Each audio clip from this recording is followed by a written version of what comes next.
اس video کی تفصیلات کا اتنا سا مقصد ہے کہ آپ کے دل میں اس کے حصول کا شوق پیدا ہو اور آپ اچھے اعمال سے اس کو حاصل کرنے کی کوشش کریں اور اس فانی دنیا کو آخرت کی دنیا پر ترجیح نہ دیں۔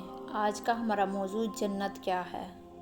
اللہ تعالیٰ نے اپنے بندوں کو ان کے اچھے اعمال کا اپنے فضل و کرم سے بدلہ اور انعام دینے کے لیے آخرت میں جو شاندار مقام تیار کر رکھا ہے، اس کا نام جنت ہے اور اسی کو بہشت بھی کہتے ہیں۔ جنت میں ہر قسم کے راحت و شادمانی اور فرحت کا سامان موجود ہے۔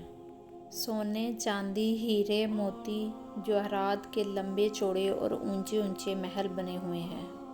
جگہ جگہ ریشمی کپڑوں کے نفیس خیمے لگے ہوئے ہیں۔ ہر طرف طرح طرح کے لذیذ اور دل پسند میووں کے گھنے اور شاداب سایہ دار درختوں کے باغات ہیں۔ ان باغوں میں شیریں پانی، نفیس دودھ، عمدہ شہد اور شراب کی نہریں جاری ہیں۔ قسم قسم کے بہترین کھانے اور طرح طرح کے مختلف پھل چمکدار برتنوں کو تیار کر رکھا ہے۔ اعلیٰ درجے کے ریشمی لباس اور ستاروں سے بڑھ کر چمکتے اور جگمگاتے ہوئے سونے، چاندی اور موتی کے جواہرات و زیورات، اونچے اونچے جڑاؤ تخت، ان پر غلیچے اور چاندی بچھی ہوئی ہے اور مسنتیں لگی ہوئی ہیں۔ عیش و نشاط کے لیے دنیا کی عورتیں اور جنت کی حوریں ہیں جو بے انتہا حسین اور خوبصورت ہیں۔ خدمت کے لیے خوبصورت لڑکے چاروں طرف دست بست ہر طرف حاضر ہیں۔ جنت میں ہر قسم کی بے شمار راحتیں اور نعمتیں تیار ہیں۔ جنت کی ہر نعمت اس قدر بے نظیر اور بے مثال ہے کہ نہ کبھی کسی کی آنکھ نے دیکھا ہوگا، نہ کسی کان نے سنا ہوگا، نہ کسی کے دل میں اس کا خیال گزرا ہوگا۔ جنتی لوگ بنا روک ٹوک ان تمام نعمتوں اور لذتوں سے لطف اندوز ہوں گے۔ اور ان تمام نعمتوں سے بڑھ کر جنت میں سب سے بڑی نعمت یہ ہے کہ اللہ تعالیٰ کا دیدار نصیب ہوگا۔ جنت میں نہ نیند آئے گی، نہ کوئی بیمار ہوگا، نہ ہی بڑھاپا آئے گا اور نہ ہی موت ہوگی۔ جنتی ہمیشہ ہمیشہ کے لیے جنت میں رہیں گے، ہمیشہ تندرست اور جوان ہی رہیں گے۔ اہل جنت خوب کھائیں گے مگر ان کو پیشاب نہیں آئے گا اور نہ ہی پخانہ کی حاجت ہوگی۔ نہ وہ تھوکیں گے اور نہ ان کی ناک بہے گی، بس ایک ڈکار آئے گی اور ایک مشک سے زیادہ خوشبودار پسینہ بہے گا اور کھانا پینا ہضم ہو جائے گا۔ جنتی ہر طرح کی فکر سے آزاد اور رنج و غم کی زحمتوں سے محفوظ ہوں گے۔ ہمیشہ ہر دم اور ہر قدم پر شادمانی اور مسرت کی فضاؤں میں شاد و آباد رہیں گے۔ قسم قسم کی نعمتوں اور طرح طرح کی لذتوں سے لطف اندوز ہوں گے۔ اب سوال یہ پیدا ہوتا ہے کہ جنت کہاں پر ہے؟ زیادہ صحیح قول ہے کہ جنت 7ویں آسمان کے اوپر ہے، کیونکہ قرآن مجید میں ہے کہ سدرۃ المنتہا کے پاس ہی جنت الماوی ہے۔ ایک اور حدیث میں آیا ہے کہ جنت کی چھت عرش پر ہے۔ جنتوں کی کتنی قسمیں ہیں؟ جنتوں کی تعداد 8 ہے۔ دارالجلال، دارالقرار، دارالسلام، جنت العدن، جنت الماوی، جنت الخلد، جنت الفردوس، جنت النعیم۔ جنت کی منزلیں۔ حدیث شریف میں ہے کہ جنت کے 100 درجے ہیں اور ہر 2 درجوں کے درمیان 100 برس کی راہ ہے۔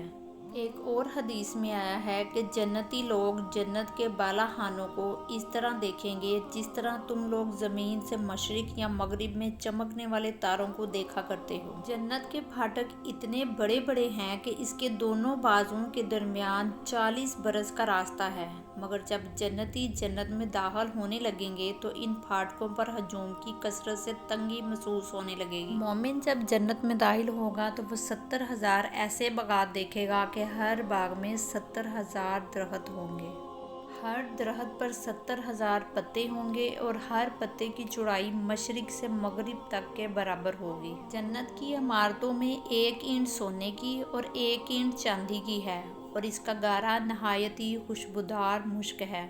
اس کی کنکریاں موتی اور یاقوت ہیں اور اس کی دھول زعفران ہے۔ یہ بھی مروی ہے بعض عمارتیں نور کی، بعض یاقوت، سرخ کی اور بعض زمرد کی ہیں۔ جنت کی نہریں اور حوض کوثر۔ جنت میں شیریں پانی، شہد، دودھ اور شراب کی نہریں بہتی ہیں۔ جب جنتی پانی کی نہر میں سے پانی پئیں گے تو انہیں ایسی حیات ملے گی کہ ان کو دوبارہ موت نہیں آئے گی۔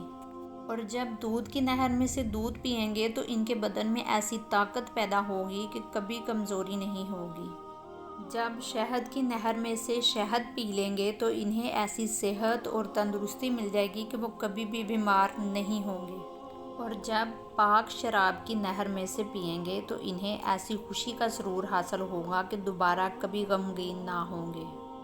پانی، دودھ، شہد اور شراب طہور کی چاروں نہریں حوض کوثر میں گر رہی ہیں۔ حوض کوثر ہمارے پیارے آقا حضرت محمد صلی اللہ علیہ وآلہ وسلم کا ہے۔ حوض کوثر ابھی جنت کے اندر ہے، لیکن قیامت کے دن میدان محشر میں لایا جائے گا۔ کہاں حضور اکرم صلی اللہ علیہ وآلہ وسلم اس حوض سے اپنی امت کو سیراب فرمائیں گے۔ جنت کے چشمے، ان چاروں نہروں کے علاوہ جنت کے دوسرے چشمے ہیں جن کا نام یہ ہے: کافور، زنجیل، سلسبیل، رحیق، تسنیم۔ اہل جنت کی عمریں، ہر جنتی خواہ بچپن میں مرا ہو یا بوڑھا ہو کر وفات پائی ہو، ہمیشہ جنت میں اس کی عمر 30 برس کی ہی رہے گی۔ اس سے زیادہ اس کی عمر کبھی نہیں بڑھے گی اور وہ ہمیشہ اسی طرح جوان رہتے ہوئے آرام و راحت کی زندگی بسر کرتا رہے گا۔